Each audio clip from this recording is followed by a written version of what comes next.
दोस्तों, दो चरणों के मतदान में हुई कम वोटिंग ने मतदान प्रतिशत जो कम रहा उसने भारतीय जनता पार्टी की टेंशन बढ़ा दी है। और टेंशन इतनी ज्यादा बढ़ी है कि स्थिति को संभालने के लिए, क्योंकि 7 मई को वोटिंग होनी है, उसके बाद 13 मई को वोटिंग है, फिर 20 मई को वोटिंग है और उत्तर प्रदेश की कई अहम सीटें इन तीनों चरणों में आती हैं।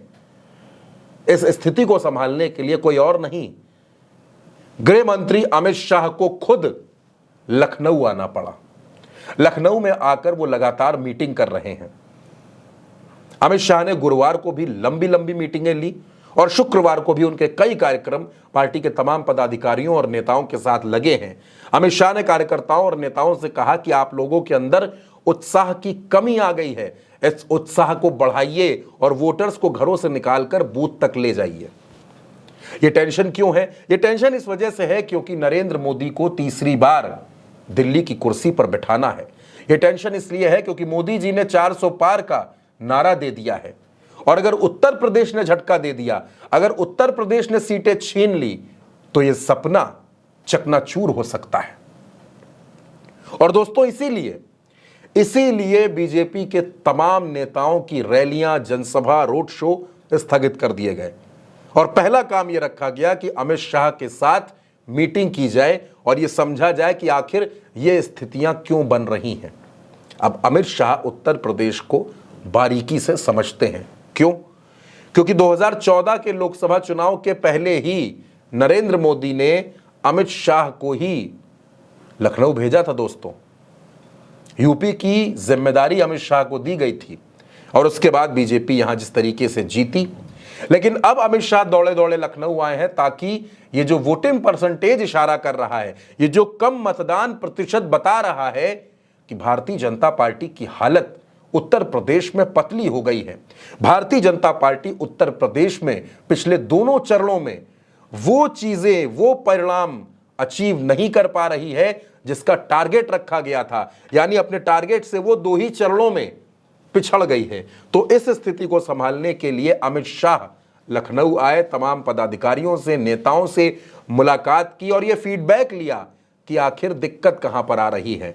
कहा तो यह भी जा रहा है कि उन नेताओं की भी रिपोर्ट ली जा रही है जो चुनाव में मेहनत नहीं कर रहे हैं। यानी बीजेपी भले ही 2 चरण निपट गए हैं, लेकिन बीजेपी अब एक बार फिर से जीरो से शुरू कर रही है उत्तर प्रदेश में कि आखिर कमी कहां पर है, आखिर वोटर बाहर निकल क्यों नहीं रहा। और दोस्तों, बात सिर्फ कम वोटिंग की नहीं है, बात इसकी भी है कि जो वोटिंग हो रही है वो भी भारतीय जनता पार्टी के खिलाफ हो रही है। तो इस स्थिति को कैसे संभाला जाए? आगे जो चुनाव आ रहा है वो अवध में आ रहा है, यानी लखनऊ, कानपुर, रायबरेली, इन तमाम सीटों पर वोटिंग होगी। 7 मई को मैनपुरी, बदायूं, बरेली की बेल्ट में वोटिंग है। तो अगर यहां भी वोटिंग परसेंटेज कम हो गया, अगर यहां भी मतदान प्रतिशत उम्मीद के मुताबिक नहीं हुआ, तो भारतीय जनता पार्टी क्या करेगी? वो भारतीय जनता पार्टी जो 80 में 80 सीटों की बात कर रही है उत्तर प्रदेश में, वो भारतीय जनता पार्टी आज के हिसाब से जो मौजूदा समीकरण और मौजूदा हालात बता रहे हैं 50 से भी नीचे जा रही है।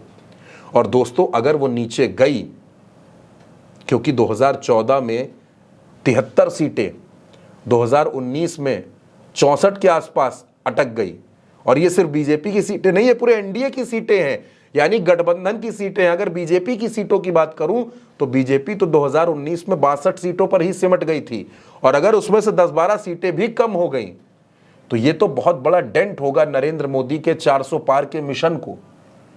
जो नरेंद्र मोदी ये कह रहे हैं कि 370 सीटें अकेले बीजेपी जीत जाएगी और एनडीए 400 सीटें जीत जाएगा, उसको उत्तर प्रदेश डेंट लगाता हुआ नजर आ रहा है।